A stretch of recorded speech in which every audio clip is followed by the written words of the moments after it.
Des années après être tombé nez à nez avec un engin étrange, Jim Penniston suit une hypnothérapie qui se heurte à un verrou mémoriel.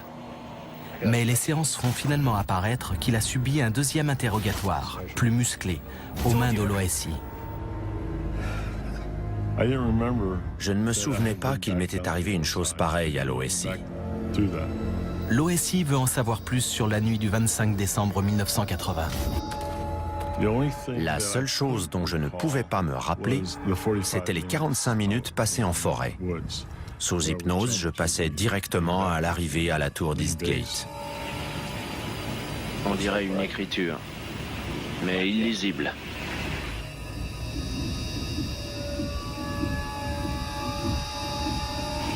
Il faut que je la touche.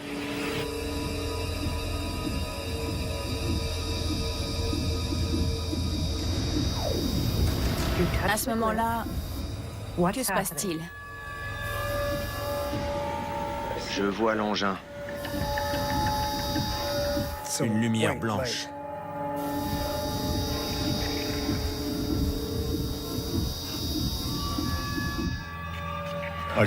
Ça m'est revenu.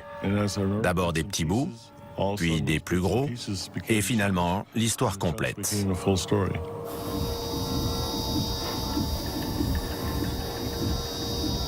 Ils ont pour mission de prendre contact avec nous.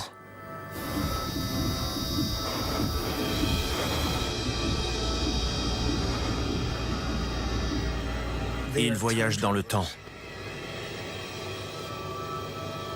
Ils sont nous.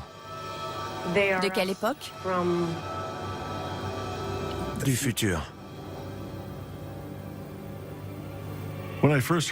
Quand je me suis entendu en visionnant le film, j'ai cru que c'était un autre qui parlait.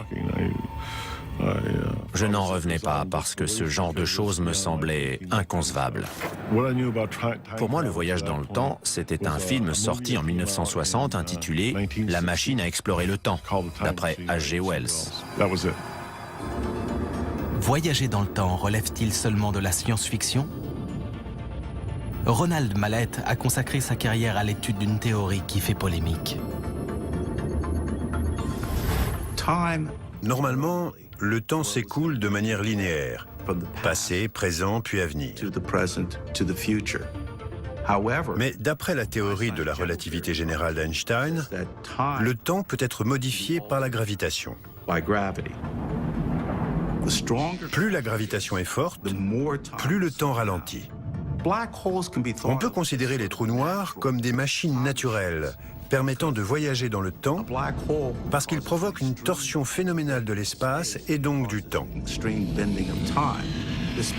Plus on approche d'un trou noir, plus la gravitation augmente, donc plus le temps ralentit.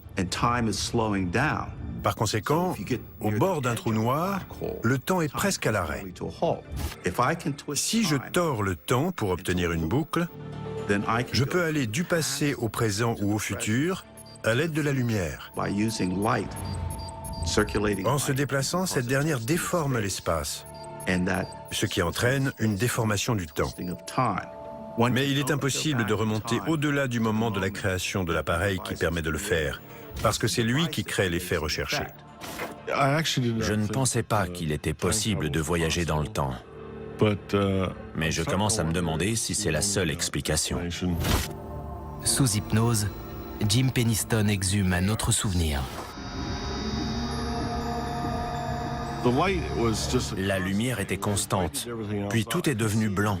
Je ne voyais plus que des 1 et des 0 qui sortaient. C'était dingue. Un code binaire. C'est sous hypnose que j'ai entendu ce mot pour la première fois. Quand on m'a posé la question « Qu'est-ce que vous voyez ?», j'ai répondu « Un code binaire ».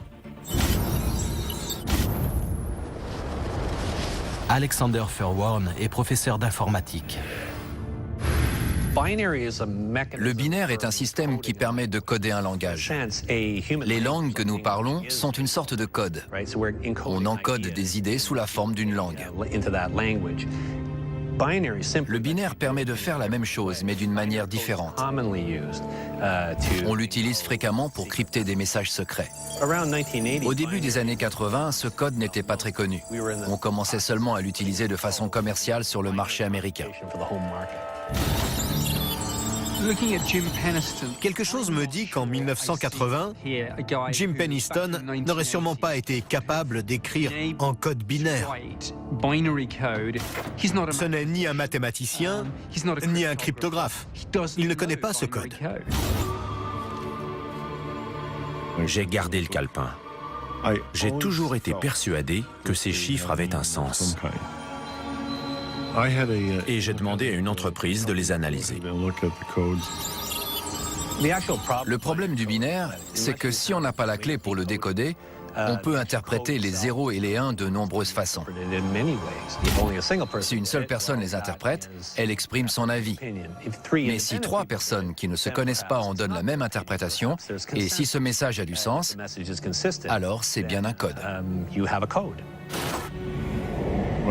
J'ai envoyé le calepin à un expert en Australie et à un autre sur la côte est des États-Unis. Ils l'ont déchiffré chacun de leur côté. Et ils sont arrivés au même résultat. Surprise, c'était un message. Ils sont en voyage de découverte de l'humanité, d'après le code. Et d'autres analyses des 0 et des 1 donnent un résultat encore plus surprenant. Il y a 7 emplacements géographiques. On peut tout à fait exprimer la longitude et la latitude avec un code binaire. D'ailleurs, le GPS nous dit où on est grâce à un code binaire. Les 7 emplacements sont répartis tout autour du monde.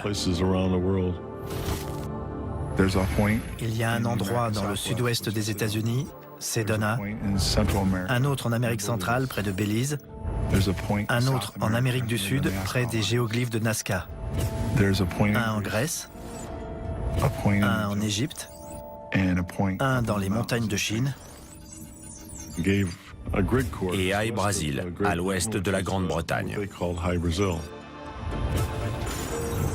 Ces lieux présentent une forte activité électromagnétique naturelle.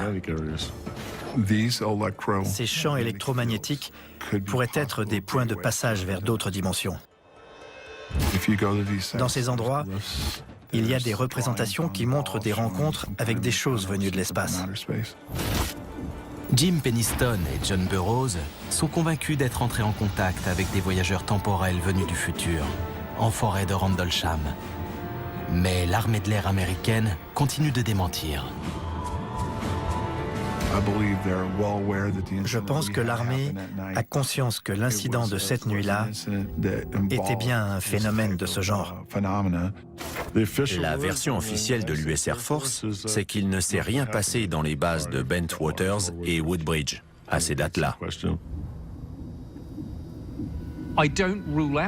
Je n'exclus pas la possibilité d'un phénomène extraterrestre, mais je n'ai connaissance d'aucune preuve irréfutable en ce sens.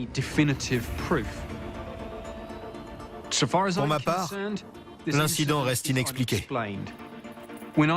Quand j'ai rencontré Jim et John, j'ai vu dans leurs yeux que cette histoire les hantait. Quand on a discuté de cet incident, au ton de leur voix, j'ai senti qu'ils étaient toujours tourmentés. Plus on approche de la réponse, mieux c'est. Je veux, pour tourner la page, comprendre sur quoi on est tombé en décembre 1980. Quand on connaîtra enfin la réponse, notre participation à cet incident prendra fin. C'est tout.